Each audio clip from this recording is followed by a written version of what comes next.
तो हेलो बच्चों, कैसे हैं आप। शुरू करते हैं 10.2 वेक्टर एनालिसिस की। इससे पहले हमने क्या किया था, इसका कॉन्सेप्ट समझ लिया था, है ना, कि कॉन्सेप्ट क्या है, किस बेस पे ये क्वेश्चंस सॉल्व होंगे। ठीक है, फर्स्ट क्वेश्चन से शुरू करते हैं, बारी बारी से सारे क्वेश्चंस कोशिश करेंगे कि इसी वीडियो में कवर हो सके। ठीक है, पहला क्वेश्चन रीड करते हैं। पहला क्वेश्चन है कंप्यूट द मैग्नीट्यूड। मैग्नीट्यूड मैंने तुम्हें क्या बताया था, मैग्नीट्यूड एक तरीके से मोड आता है, और वो मोड आता किसका है, वेक्टर का। वेक्टर एनालिसिस पढ़ रहे हैं, वेक्टर के बारे में समझाया था ना कि जो वेक्टर होता है उसी का मैग्नीट्यूड निकालते हैं। मैग्नीट्यूड मतलब कि डायरेक्शन, डिस्टेंस। ठीक है, डायरेक्शन कह रहा हूं, सॉरी, मैग्नीट्यूड को हम बोलते हैं डिस्टेंस, कितने डिस्टेंस है। ठीक है, फॉलोइंग केसेस में करनी है। फर्स्ट केस हमें दे रखा है vector A is equals to I cap plus J cap plus के कैप। ठीक है, ये हमें गिवन है। अब हमें क्या करना है, इसका हमें मैग्नीट्यूड निकालना है। तो magnitude of vector A, magnitude of vector ए, इस तरीके से मैग्नीट्यूड निकलता है।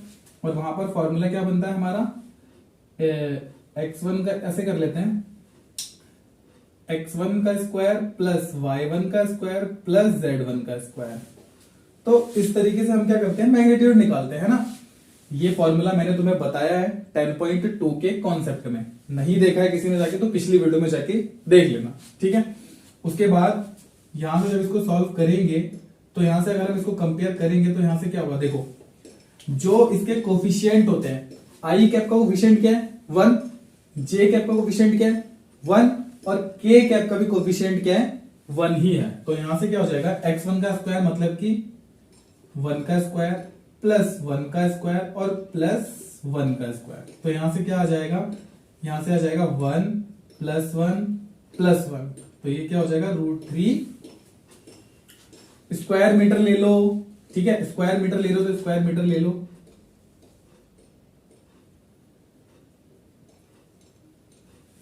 वर्ग इकाई, सॉरी वर्ग इकाई कह रहा हूं, इकाई ले लो, मीटर ले लो, कुछ भी ले लो, वैल्यू मीटर में आ जाएगी, मीटर में सपोज कर लो। ठीक है, इसको कर लो मीटर में ले लो, कोई प्रॉब्लम नहीं है। ठीक हो गया, फर्स्ट टाइप इस तरीके से हो गया। अगर हम यहां से सेकंड टाइप की बात करें, ये क्या है, मैग्नीट्यूड ऑफ वेक्टर ए।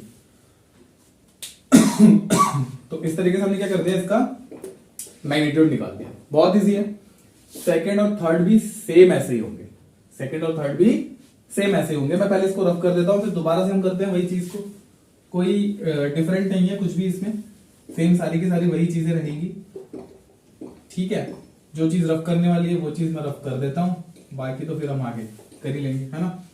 तो यहां से वेक्टर बी है अगेन नेक्स्ट में। तो vector B is equals to कितना है, 2i cap minus 7j cap और माइनस 3k कैप। ठीक है, यहां मैग्नीट्यूड ऑफ वेक्टर बी का हम यहां से मैग्नीट्यूड निकालेंगे।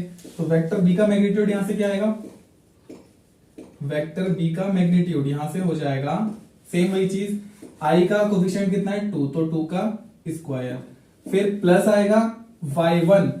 अब ये माइनस में है और फॉर्मूला प्लस में है, तो हम किसको प्रायोरिटी देंगे, हम फॉर्मूला को प्रायोरिटी देंगे। ठीक है, तो प्लस में फॉर्मूला है तो यहां से हमारा जे का कोफिशिएंट क्या हो जाएगा, -7 का स्क्वायर। उसी तरीके से आगे जब इसको सॉल्व करेंगे तो -3 का स्क्वायर। तो यहां से जब सॉल्व होगा तो ये हो जाएगा 2 2 जा 4 प्लस 49 प्लस 9।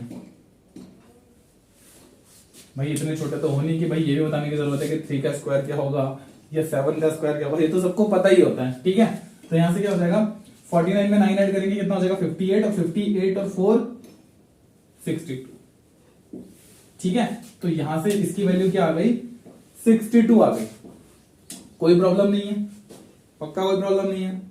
ऐसे ही करना है। थर्ड वाले में क्या है, थर्ड वाला भी सेम ऐसा ही है, इसका थर्ड पार्ट। ठीक है, उसको भी कर लेते हैं, क्या है, जो चीज रफ करने की है वही कर ले रहे हैं, क्योंकि बोर्ड डिजिटल नहीं है ना, हमें लिखना पड़ेगा दोबारा से। तो यहां से क्या हो जाएगा, सी वेक्टर क्या है 1/√3 आई कैप प्लस 1/√3 जे कैप -1/√3 k कैप। उसी तरीके से सेम यहां पर भी वही चीज होगी। फिर √x1 का स्क्वायर मतलब कि 1/√3 का स्क्वायर प्लस 1/√3 का स्क्वायर प्लस -1/√3 का होल स्क्वायर, क्योंकि भाई लास्ट वाले में क्या है, माइनस है। तो यहां से जब इसको सॉल्व करेंगे तो सेम वही चीज, 1 का स्क्वायर 1 ही रहेगा, √3 का स्क्वायर क्या हो जाएगा 3।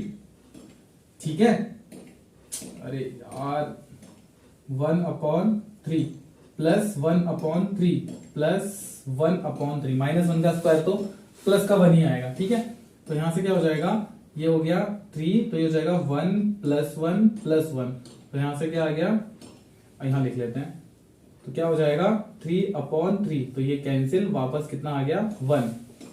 तो इस तरीके से हमें करना है क्वेश्चन। ठीक है, मैग्नीट्यूड निकालना तो बहुत इजी है, देख ही लिया होगा तुमने किस तरीके से करना है, बिल्कुल भी टफ नहीं है। ठीक है, सेकंड क्वेश्चन पे आते हैं। सेकंड क्वेश्चन क्या है, रीड करते हैं। Right 2 different vectors having same magnitude.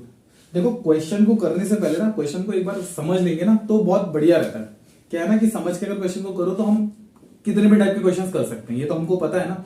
लेकिन अगर वही रटंती विद्या वाला करोगे कि वही है ना, तो क्या बोलते हैं उसको, रटंती विद्या फलंती नाही, कि अगर रटोगे विद्या को तो फल तो कुछ मिलने वाला है ही नहीं, केवल रटते रह जाओगे और रटते रटते फिर रटते रह जाओगे। कहने का मतलब यह है, समझोगे सवाल को, क्वेश्चन को, तो आगे बढ़ोगे, चीजों को और गेन कर पाओगे, समझ पाओगे किस तरीके से क्वेश्चन को हम सॉल्व कर सकते हैं। क्योंकि एक क्वेश्चन को करने के एक नहीं काफी तरीके होते हैं, ये तो सबको पता ही है। इसको कर लेते हैं। पहले क्या कह रहा है क्वेश्चन, हमें 2 डिफरेंट ऐसे वेक्टर्स निकालने हैं जिनका मैग्नीट्यूड सेम हो। कहने का मतलब है डिफरेंट वेक्टर कैसे हो सकते हैं, कंडीशंस 2 हो सकती हैं। या तो हम कह दें कि उनके मैग्नीट्यूड अलग अलग हो, डायरेक्शन सेम हो, बट वो चीज तो हम यहां पर कर नहीं सकते। क्यों नहीं कर सकते, क्योंकि क्वेश्चन में साफ साफ कह दिया उसने सेम मैग्नीट्यूड होना चाहिए, मैग्नीट्यूड कम ज्यादा नहीं हो सकता, भाई जाहिर सी बात है। अब डिफरेंट बताने तो हम क्या कर सकते हैं, हम केवल डायरेक्शन चेंज कर सकते हैं।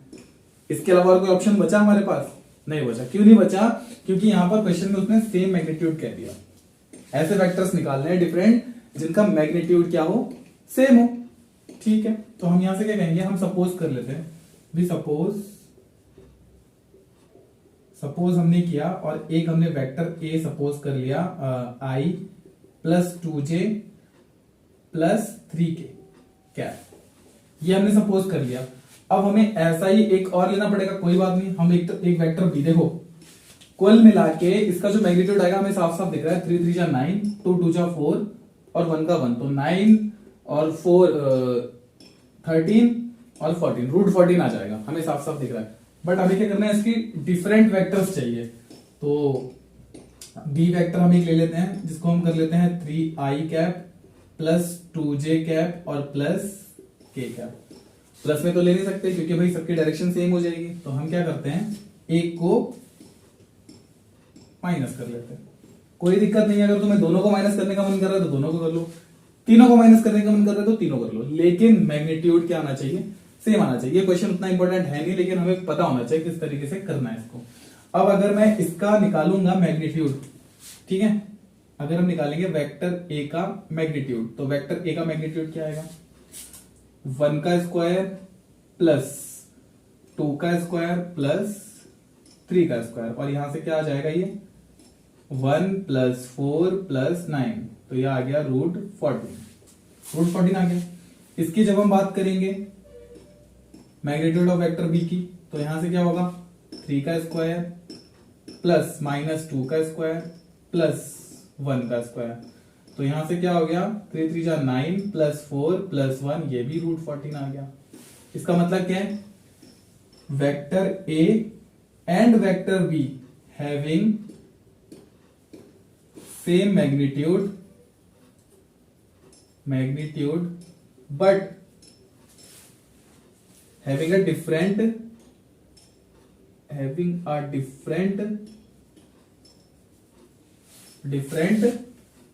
directions. So हम क्या कह सकते हैं, so we are called, A and B are the vectors with same magnitude, है ना, जिनकी मैग्नीट्यूड क्या है, सेम है, बट डायरेक्शन क्या है उनकी, डिफरेंट है। समझ में आ रही है बात? तो हमने ये सपोज किए हैं, जरूरी नहीं है कि तुम यही कर रहे हो, लाखों करोड़ों बन सकते हैं। जरूरी नहीं है कि भाई ये दो मैंने लिए हैं तो यही दो रट लोगे, नहीं, हम कुछ और भी बना सकते हैं, लेकिन उनके मैग्नीट्यूड माइंड में कैलकुलेशन करके देख लेना कि सेम आने चाहिए, डिफरेंट नहीं होने चाहिए। समझ में आ रही बात? मैग्नीट्यूड डिफरेंट नहीं होने चाहिए। क्वेश्चन में उसने पहले से ही प्रिकॉशन दे दी हमको, या हमको पहले ही कह दिया, उसने लिमिट दे दी कि भाई मैग्नीट्यूड क्या होना चाहिए, सेम होना चाहिए। क्लियर हो गया ये क्वेश्चन? थर्ड क्वेश्चन पे आते हैं, वो कैसे हमें रीड करना है, कैसे करना है। मैं ये सॉरी थर्ड क्वेश्चन है ना, थर्ड क्वेश्चन इसमें क्या है, देखो इससे पिछले क्वेश्चन में हमने कहा था कि सेम मैग्नीट्यूड होना चाहिए, बट इसमें क्या है, सेम डायरेक्शन पूछी है। तो इसमें कुल मिला के डायरेक्शन हम किससे निकालते हैं, एंगल से, अल्फा बीटा गामा, और वो हमारे क्या होते हैं, डायरेक्शन कोसाइन। तो डायरेक्शन कोसाइन सेम आने चाहिए। तो हम सपोज करते हैं, एक मैं वेक्टर सपोज कर लेता हूं आई प्लस जे प्लस के कैप, और एक वेक्टर बी सपोज कर लेता हूं मैं 2i cap plus 2j cap और प्लस 2k कैप। अब अगर हम यहां से डायरेक्शन कोसाइन इसके निकालेंगे, उससे पहले हमें क्या निकालना पड़ेगा भाई, इसका मैग्नीट्यूड, है ना, मैग्नीट्यूड पता होना चाहिए। तो अगर मैं यहां से निकालूं, देखो बहुत इजी है, इसके पास आते हैं, पहले ए का निकाल देते हैं, ठीक है। तो यहां से ए का मैग्नीट्यूड क्या आएगा, ए का मैग्नीट्यूड आएगा 111√3। उसी तरीके से बी का मैग्नीट्यूड कितना आएगा, 2 2 4 4 8 12√12, ठीक है। अब जब इसको सॉल्व करेंगे तो √12 को हम क्या लिख सकते हैं, 6 2 12 नहीं हो सकता, 4 3 12 हो जाएगा, है ना, 2√3, ठीक है। उसको हम लिख सकते हैं 4 3 12, और ये 4 रूट के साथ है, तो यहां से क्या होगा, √4 इंटू √3 हो जाएगा ये, √4 को हम क्या लिख सकते हैं, 2, तो 2√3 आ गया ये मैग्नीट्यूड ऑफ वेक्टर बी। अब यहां से हम क्या निकालेंगे, इनके कोसाइन। तो cos alpha, cosine of vector ए, तो यहां से क्या होगा, एल जब निकालेंगे तो क्या होगा, ए अपॉन, मतलब कि ए upon √a² plus b² plus c²। तो a हमारा क्या है यहाँ पर, या अगर हम x1 से करते आ रहे हैं तो उसी से कर लो, है ना, यहाँ से खिचड़ी नहीं पकड़नी चाहिए, दिमाग खराब होगा, फिर क्या फायदा ना उस चीज का। यहां से हम लिखते हैं l is equals to x1 upon x1 का स्क्वायर प्लस y1 का स्क्वायर प्लस z1 का स्क्वायर, ठीक है। हम इसके लिए निकाल रहे हैं, a के लिए, ठीक है, b के लिए भी आगे निकाल दूंगा। तो यहां से क्या होगा, x1 कितना है हमारा 1 और अपॉन √3। m की बात करें तो क्या होगा, y1 upon √x1 square plus y1 square plus z1 square. तो यहां से क्या हो जाएगा, 1 अपॉन √3 अगेन, क्योंकि अभी हम निकाल चुके हैं यहाँ पे √3। उसके बाद n की जब बात करेंगे तो z1 upon √x1 square plus y1 square plus z1 square. तो यहां से क्या हो जाएगा, फिर 1 अपॉन √3। तो यहां से l m n तीनों इक्वल आ गए, डायरेक्शन तो सेम है, क्लियर है। उसके बाद अगर हम बात करें किसकी, कोसाइन ऑफ वेक्टर बी, तो यहां से भी l निकलेगा उसका, फिर आएगा x1 अपॉन √x1 का स्क्वायर प्लस y1 का स्क्वायर प्लस z1 का स्क्वायर। तो यहां से क्या हो जाएगा 2, तो हो जाएगा 2 अपॉन 2√3, √3 से √3 कैंसिल, कितना बचा 1 अपॉन √3। उसी तरीके से जब m निकालेंगे तो फिर y1 upon √x1 square plus y1 square plus z1 square. तो फिर वही चीज 2 अपॉन 2√3, फिर 2 से 2 कैंसिल, फिर 1 अपॉन √3। समझ में आ रही है, दोनों की डायरेक्शन सेम हो रही है। उसी तरीके से n की बात करेंगे तो z1 upon √x1 square plus y1 square plus z1 square. तो क्या हो जाएगा 2 अपॉन 2√3 अगेन, 2 से 2 कैंसिल, फिर 1 अपॉन √3। तो यहां से हम चेक करें तो हमें साफ साफ दिख रहा है, देखो l यहाँ का, इसका l के साथ जो एंगल बन रहा है, मतलब कि cos अल्फा जो है वो भी इसके cos अल्फा के इक्वल है, cos बीटा के इक्वल है, cos गामा के इक्वल है। इसका मतलब कि क्या है कि इन दोनों वेक्टर्स की जो डायरेक्शंस हैं वो क्या है, सेम है, और जो हमें निकालना था डिफरेंट वेक्टर्स हैं जिनकी डायरेक्शंस क्या है, सेम है। करेक्ट। तो इसमें हम क्या कह सकते हैं इस क्वेश्चन में, देखो find the values of x and y so that the vectors 2i cap plus 3j cap and xi cap plus yj cap are equal। देखो मैं उसके बाद कैप नहीं बोलूंगा, कैप तुम अपने आप समझ जाना, ठीक है। तो यहाँ पे 2i plus 3j है, तो यहाँ पे हम क्या कह सकते हैं, two vectors are equal, note में लिख देते हैं two vectors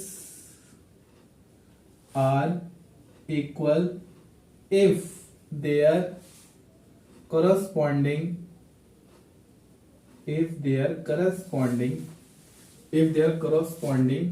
components are equal, then the values of x and y be required.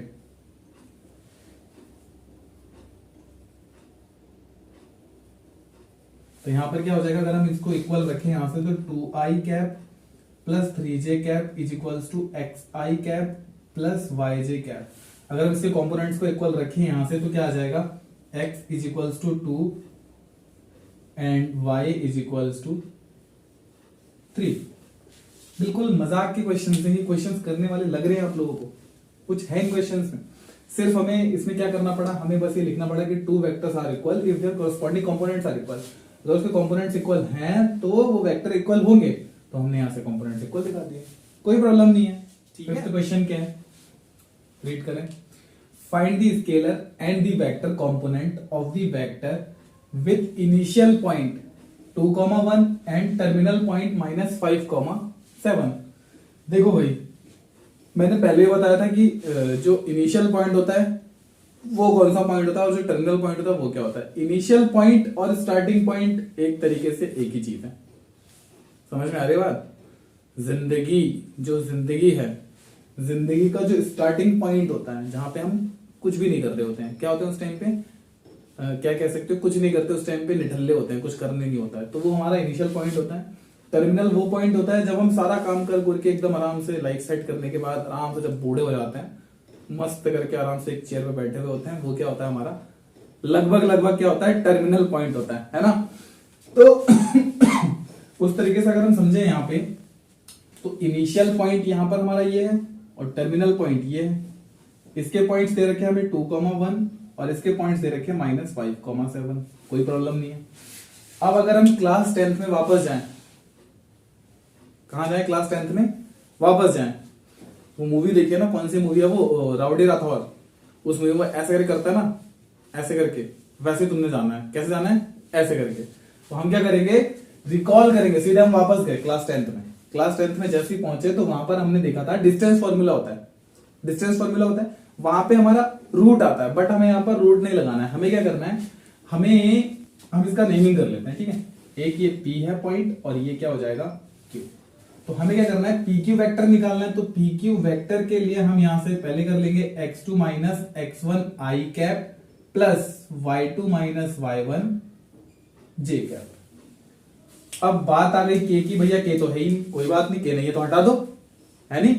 यहां पर जब k है ही नहीं तो हम j और i की बात कर रहे हैं, k की हम बात ही नहीं कर रहे, तो i और j हम ले लेंगे यहां से, ठीक है। तो यहां से करते हैं, क्या आएगा, देखो x2 x1 और y1 ये, x2 और y2 ये रख दो यहां पर। तो जब PQ निकालेंगे यहां से, तो PQ क्या आएगा, x2 - x1 मतलब -5 - 2 i कैप, ठीक है। उसी तरीके से plus y2 - y1 7 - 1 j cap. तो यहां से क्या हो जाएगा, PQ एक तो जाएगा -7 i cap plus 6 j cap. भाई निकल गया हमारा, ये वेक्टर निकल गया।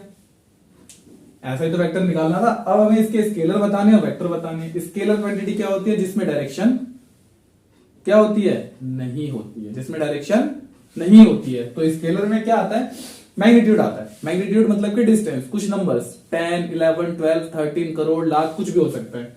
तो यहां पर हम स्केलर पॉइंट्स की, स्केलर की बात कर रहे हैं, तो यहां से स्केलर कंपोनेंट्स, स्केलर कंपोनेंट्स क्या आ जाएंगे यहां से, एक तो आ जाएगा -7 और एक आ जाएगा 6।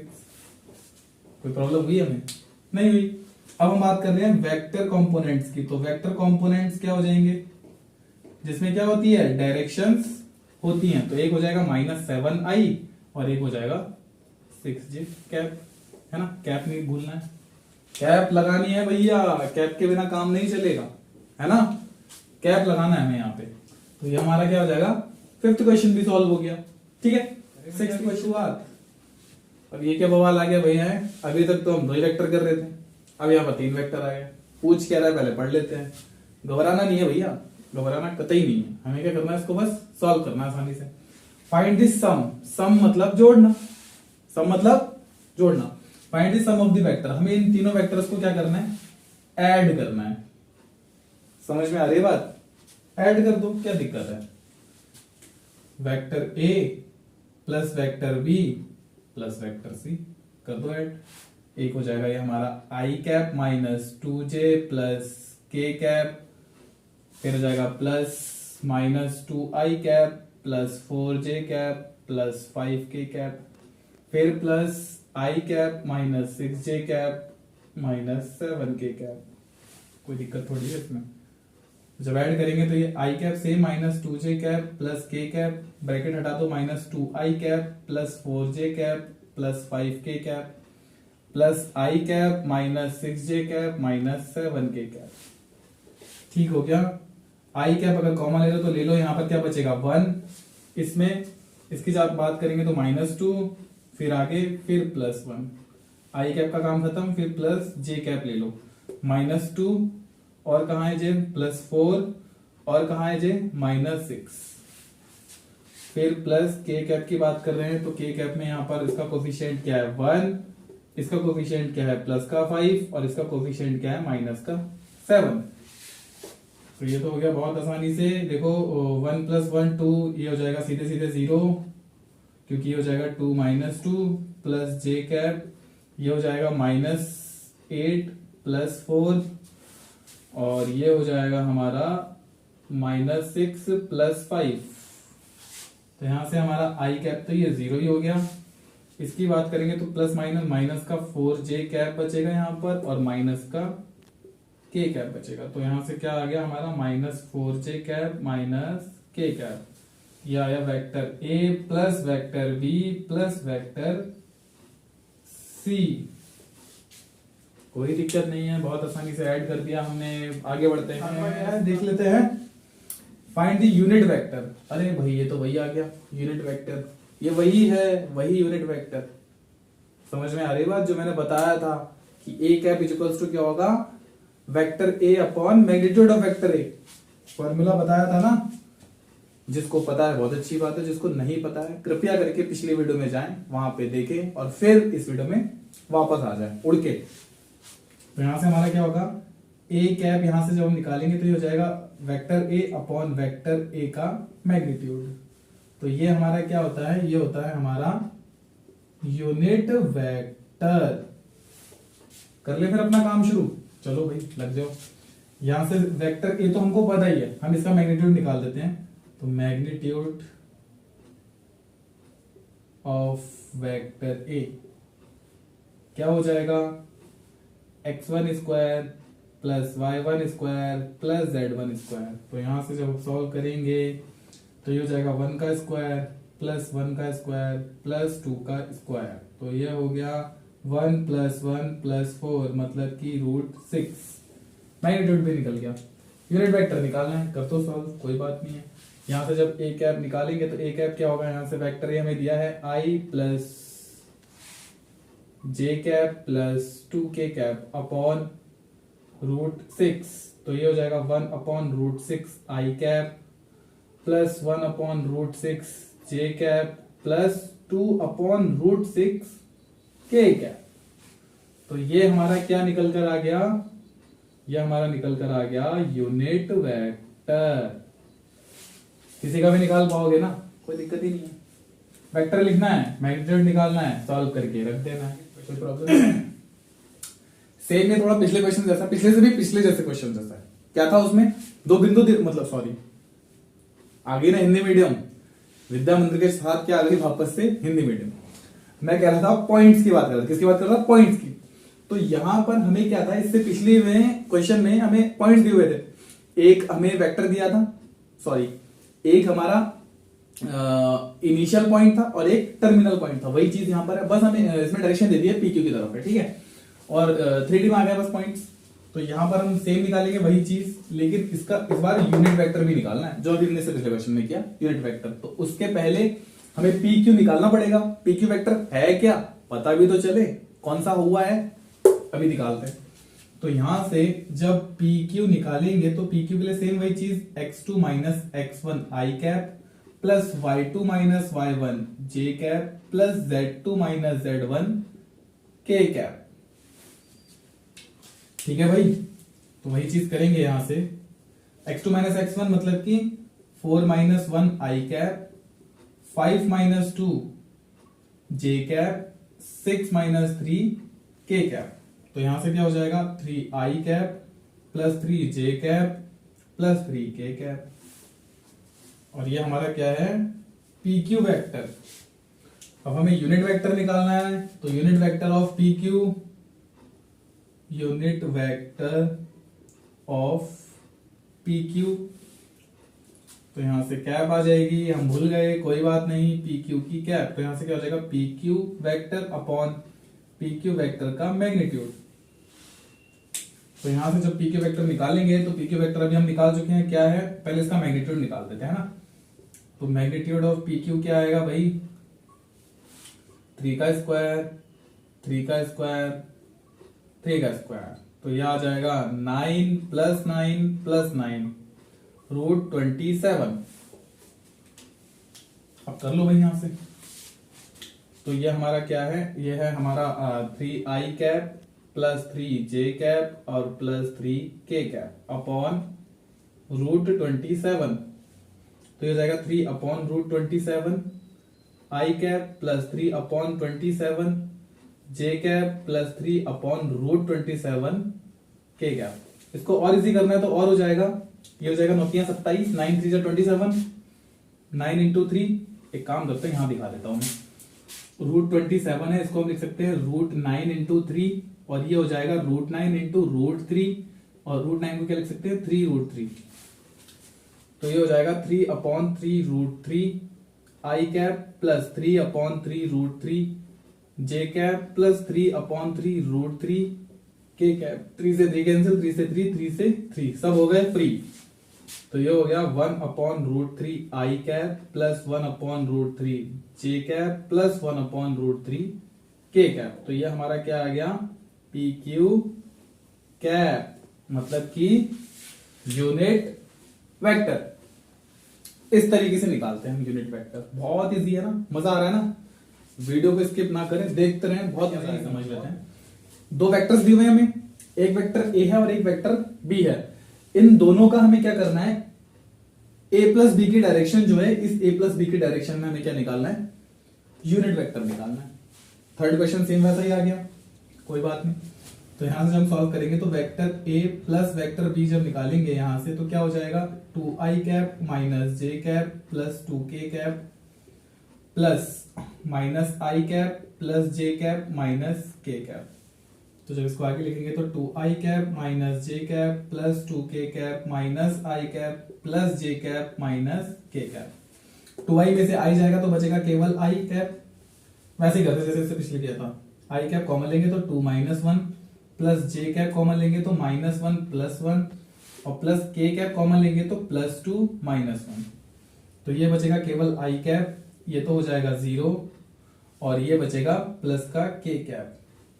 तो यहां से हमारा क्या आ गया आई कैप प्लस के cap vector A plus vector B. उसी तरीके से अब क्या करते हैं इसका मैग्नीट्यूड भी निकाल देते हैं। तो magnitude of vector A plus vector B क्या आएगा 1 का स्क्वायर प्लस 1 का स्क्वायर। तो क्या हो जाएगा रूट 2। ठीक है, अब हम इसकी यूनिट वेक्टर की बात करते हैं। तो vector A plus vector B का ऐसा कर लेते हैं unit vector of vector unit vector of vector A plus vector B का। तो यहां से क्या हो जाएगा vector A plus vector B upon vector A plus vector B का मोड। ठीक है, तो यहां से जब सॉल्व करेंगे इसको तो क्या आएगा, ये अभी निकाल के ला रखे हम आई कैप प्लस के कैप अपॉन रूट 2। तो ये हो जाएगा 1 upon root 2 I cap plus 1 upon root 2 K cap. तो ये हमारा क्या निकला है, इसका यूनिट वेक्टर।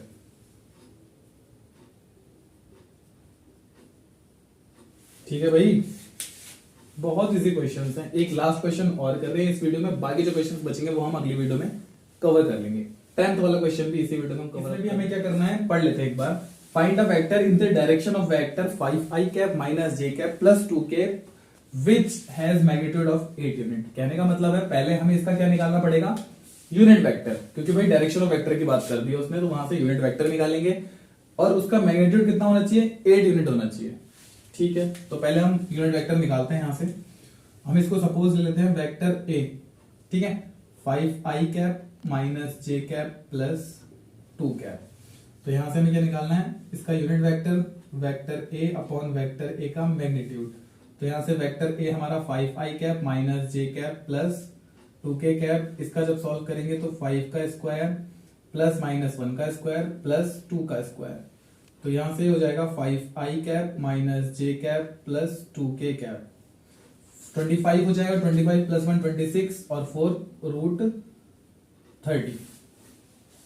ठीक है, तो जब इसको सॉल्व करेंगे यहां से तो हम सीधे सीधे इसको कर लेते हैं, रूट 30 आ रहा है ना, तो ये हो जाएगा 5 upon root 30 I cap minus 1 upon root 30 J cap plus 2 upon root 30 K cap. ठीक है, तो ये हमारा यूनिट वेक्टर निकल गया इसका, कोई प्रॉब्लम नहीं है। अब उसने क्या कह दिया, इसमें हमें सॉल्व करना है और सॉल्व करने के बाद इसे कैसे करना है, 8 यूनिट आना चाहिए, है ना, मैग्नीट्यूड। तो हम क्या करें, इसके मैग्नीट्यूड के लिए हम 8 से अगर मल्टीप्लाई करते हैं तो ये वेक्टर ऑफ जो यूनिट वेक्टर होगा वो 8 टाइम्स होगा। 8 टाइम्स ही निकालना, इसका मैग्नीट्यूड 8 होना चाहिए, तो हम सीधे सीधे 8 से मल्टीप्लाई कर देते हैं। तो यहां से क्या हो जाएगा, 8 a cap is equals to 40 upon root 30 I cap minus 8 upon root 30 J cap और plus 16 upon root 30 K cap. तो इस तरीके से हमारा क्या निकल गया, जिसका मैग्नीट्यूड कितना हो, 8 यूनिट हो, तो उस तरीके से हम इसको सॉल्व कर पाते हैं। बाकी जितने भी क्वेश्चंस बचे हैं वो मैं अगली वीडियो में कवर करवा दूंगा। ठीक है, बाकी इन क्वेश्चंस में किसी भी क्वेश्चन में प्रॉब्लम हो तो प्लीज मुझे कमेंट कर देना और चैनल को लाइक शेयर और सब्सक्राइब प्लीज कर दें। ठीक है, अगर आपको वीडियो अच्छी लग रही है तो। बाकी मिलते हैं अगली वीडियो में 11th क्वेश्चंस के बाद।